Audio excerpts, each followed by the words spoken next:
माझे नाव युवराज साखरकर. मी 7व्या तळीत शिकत असतो. आज मी तुम्हाला जागतिक ओझोन दिन बद्दल माहिती सांगणार आहे. जागतिक ओझोन दिन दरवर्षी 16 सप्टेंबर रोजी साजरा केला जातो. ओझोन स्तराचे महत्त्व आणि ओझोन स्तर कमी होण्याबद्दल जागरूकता वाढणे हा या दिवसाचा उद्देश आहे. ओझोन स्तर पृथ्वीला सूर्याच्या हानिकारक UV किरणांपासून वाचवतो आणि त्याचे संरक्षण करते.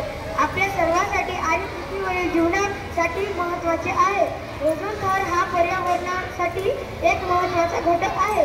त्यामुळे त्याचे जतन करणे हे पर्यावरणाच्या संरक्षणाच्या दृष्टीने खूप महत्त्वाचे आहे. धन्यवाद. नमस्कार, माझे नाव सौम्याजी जिरगोडे. आज मी ओझोन थराबद्दल थोडीशी माहिती सांगणार आहे. ओझोन थर पृथ्वीच्या वातावरणातील स्ट्रॅटोस्फिअर मध्ये आढळते. हा थर पृथ्वीवरील सूर्यापासून येणाऱ्या अत्यंत हानिकारक अतिनील किरणांपासून वाचवतो. या ओझोन थरामुळे पृथ्वीवर जीवन शक्य होते, कारण सूर्याची ऊर्जा नियंत्रणात ठेवून हानिकारक किरणे राखवतो.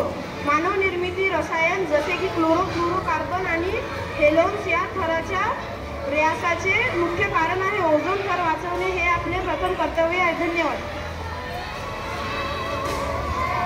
नमस्कार मित्रांनो, माझे नाव सोहम प्रवीण चाकोरे. आज मी ओझोन लेअर याबद्दल माहिती सांगणार आहे.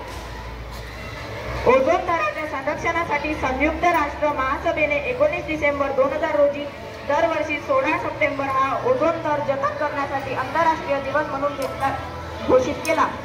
ओझोन हा वातावरणाचा मुख्य 2 थरांमध्ये आढळतो.